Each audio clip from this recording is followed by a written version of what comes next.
All right, one question about the NIL. Okay, I think it's a keyword or a soundbite at this point. I don't know if most folks actually understand what it means. So let's just talk about how it's shifting the landscape, how it's impacted the way how you lead, recruit, and literally like coach in today's game. Yeah. So without getting too much into the weeds. Yeah, no, for sure. Name, image, likeness. Name, image, likeness. Yeah, honestly, we've gone away from that into this revenue share kind of world, which makes a lot more sense. Name, image, and likeness.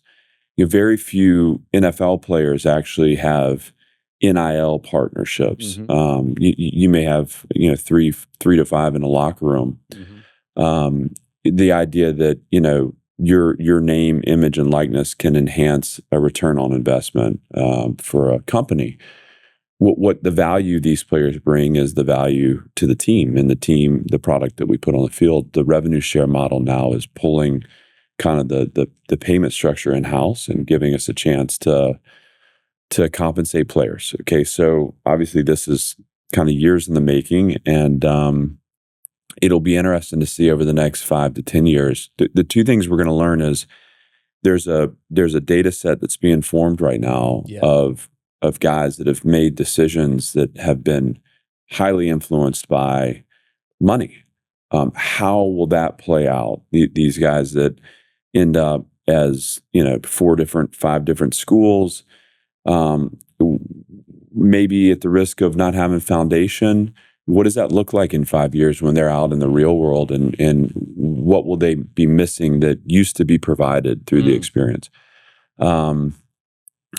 I also think, again, in 5-10 years, you're going to see the model continue to shift, and hopefully there comes a point where it sets in place and we have something that we can sustain.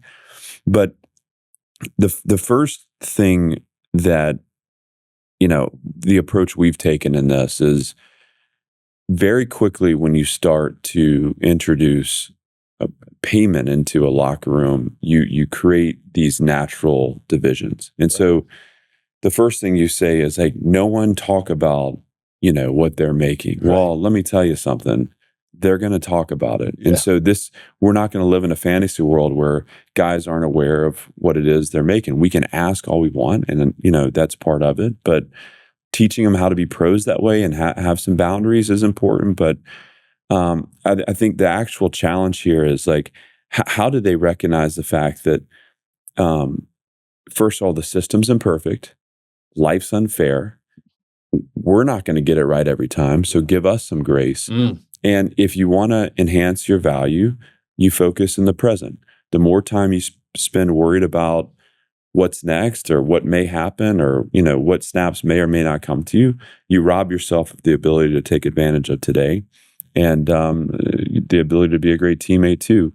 There's certain foundational aspects of sport, being a teammate, of achievement that, what we say is like, you're not in this room unless you love football. That's right. So that's got to be the starting point. And if you don't love it, then you shouldn't be in the room. Facts. So, so you have this, and we're all human. Like, look, I understand that, like, the material aspects of success are appealing to everybody. I mean, that's fine. We don't need to, it's not like we're trying to be monks, and like live minimalistically. I do think modesty is important as just a value, but if we put the material things first, if that becomes the aiming point, and the problem is there are a lot of people that are now benefiting off our players, that are teaching them to put the material first. If you put that first, you burn out. There's too much pressure in that motivation. And it becomes a point of comparison. So every day, I mean, what do they say? It's something like comparison robs you of your joy, whatever that quote is. Like you can't be fulfilled, be happy, find joy in what you're doing when you're always thinking about what you don't have that someone else does. You can't be grateful for something you're entitled to, right? There we go. So I just was having that conversation with my son the other night, my 12-year-old. So we don't judge anyone for desiring the material benefits. I mean, like that's one. But what we do say is put your love of the game first. Like give yourself to the love. If you do that, the material things will follow.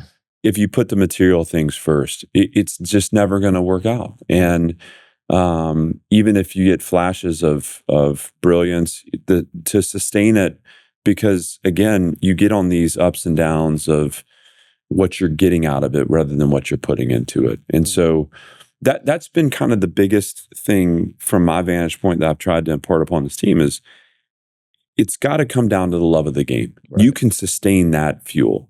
Yeah. You can't sustain the chase for the material. And at some point you'll have gotten enough, you'll be, satisfied, and you'll let your foot off the gas. Thanks for tuning in. Like and subscribe for more, and visit nickhyder.com.